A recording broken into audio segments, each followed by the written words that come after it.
Happy holidays. This is Toni Emehel wishing you a joyous holiday season and a peace-filled entry into the new year. Welcome to Tuesdays with Toni.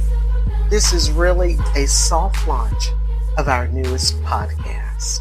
While I'm not new to this podcasting space, I want to give listeners a chance to get to know me better. I also want to share some updates with you and provide you with some strategies for navigating your course as we transition into this new year of 2026. So let's dig in. I'd like to start by sharing with you a story about myself so that you can really understand who I am and why I am the way I am. And those that have listened to my podcast over the years, this is likely a story that you've never heard from me in the past because it has to do with my upbringing as a young daughter of the South. Being a daughter of the South, I have always had this natural proclivity to study human behavior. I was always curious about the motivations behind people's actions. And that's really one of those innate traits that a lot of people see and identify in me now is that I observe a lot. I don't comment a lot, but when I do comment, it's usually pretty spot on. So I've always been curious about the motivations behind people's actions, why some individuals are embraced and others aren't. Why spoken messages that are often communicated by people, be it family members, friends, political leaders, church leaders, organizational leaders, employers, all of those leaders, and whether or not their actual messages align with how they treat other people. And what it is that they profess that they believe in or the values that they say that they share or that they behold. I would say that the influence that really shaped me into that mindset of acute awareness of all those things came from growing up in the post-civil rights area. I wholeheartedly believe that the time and the era and the space that I grew up in the 1970s really has a lot to do with that. Be it as it may, I developed a heart of advocacy at a very young age, speaking preschool. I grew up feeling compelled to step in for those whose voices were not being heard and for those who I witnessed being mishandled. It made me friends over the years with a lot of folks because I did have the courage to step up and step in. But it also made me some enemies over time because they were on the other end of my wrath. They were acting inappropriately or administering an unequal leverage over people in such a way that it caused them to be oppressed, suppressed, marginalized, even ignored, abused, those types of things. And so either you run into a person like me that has that heart of advocacy and I become your best friend, or I become your worst enemy. My mother, who recently celebrated her 90th birthday, often tells the story about me as a preschooler when I would accompany my father into town to help him manage the family affairs. Well, really, what it really was is that he was my primary caretaker as a child. He had had a stroke, had suffered hearing loss, and it also caused him to develop an irreversible distortion in his speech. So his speech slowly degraded during the time when I was a child, and by the time I was about 4 years old, his speech was, it was still there, but it was hardly recognizable in terms of being able to understand the language. So seeing him struggle to communicate with others allowed me to see his humanity, but also see the humanity in others who could not understand his communications and did not care to offer other measures for being able to position themselves to understand the communications, be it having him write something down or even looking to me, even though I was a child. So I instinctively did a self assessment of myself after seeing this several times. And I began to say, okay, I know I'm just a kid, but what can I do to lighten this load? What can I do to make sure my father's voice is heard and that people can understand what he's trying to articulate, and likewise to keep them from becoming frustrated in that process? So I searched within myself, and all I could find was my voice. I was like, okay, well, maybe I can find out ahead of time what it is that we need to go to town for, and I can become his voice, which means I had to accelerate in being able to decode words. I had to accelerate being able to decode body language, facial expressions, all those things that my father would use, all those things that people would use likewise in trying to communicate and handle and conduct adult business. And I became pretty astute at it, which I kind of pat myself on the back today because I still carry those same attributes into my life today.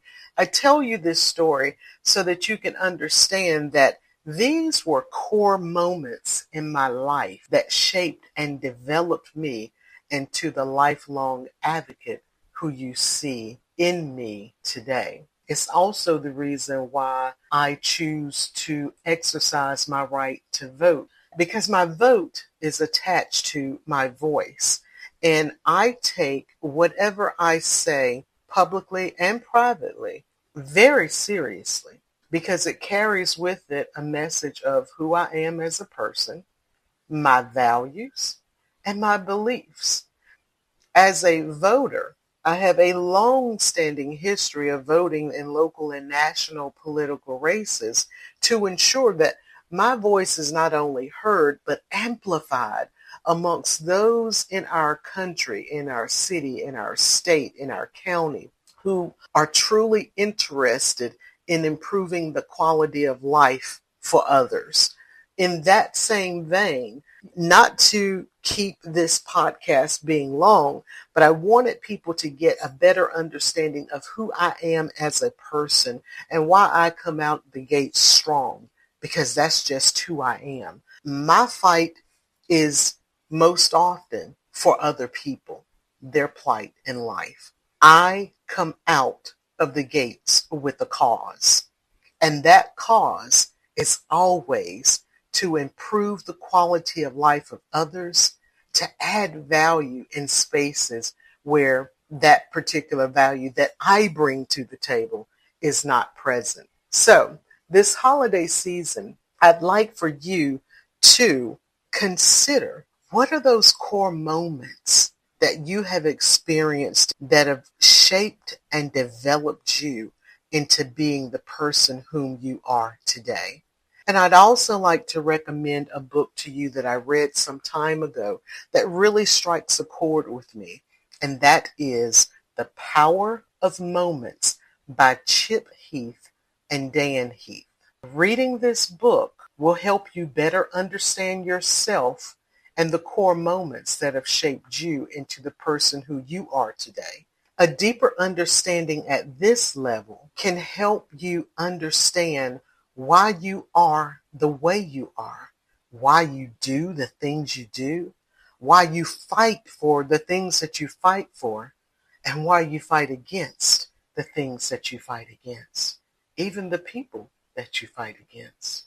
So for me, it was witnessing the lived experiences of my father when his voice could no longer be heard. Much like many people who exist within our society, this is also why I go the distance to advocate for policies and practices in workplaces, governmental institutions, community organizations, healthcare organizations. My plight is always to bring things into greater perspective where our policies and practices align with and honor the inherent rights of all citizens, regardless of height, weight, economic status, political affiliation, preference, ethnicity, social status, who they're connected to, who they're not connected to. And I'm being very intentional about naming certain things because at the end of the day, the only way for our society to move past this gridlock that it seems to currently be in is to be sure that we all do our part to honor the rights of others, regardless of whatever preferences, prejudices, biases, whatever those things are. We have a duty and responsibility to honor the rights of others. Whatever you're celebrating this holiday season, do it to the utmost and make sure that you're intentional about creating core moments that will shape your future, that will leave you, your family, your friends, and those that are connected to you. Make sure that it will leave them in a much better place, that it adds value to their lives, adds value even to your own life as you begin to see with a deeper level of understanding how fulfilling it can be to you when you feel that your inherent rights are honored, but likewise that you're able to bestow that feeling of goodness into others. So as I close, I'd like to share some thoughts with you from the Heath brothers on the significance of defining moments. Every culture has its prescribed set of big moments, birthdays and weddings and graduations, of course, holiday celebrations, funeral rites, and political traditions. While these are seen as natural parts of society, most are practices that were dreamed up by anonymous authors who wanted to give shape to time. What will you make your defining moments in 2026? Will you use them to give shape to time? Or will you simply let them pass by as a way to get through the day? When we give more thought to these instances, we become more effective in improving our quality of life. The power is truly in your hands. So I suggest that you steward it well and make this transition into the upcoming year purposeful and intentional.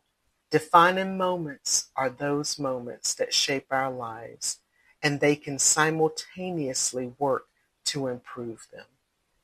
That's all I have for today's Tuesday with Toni.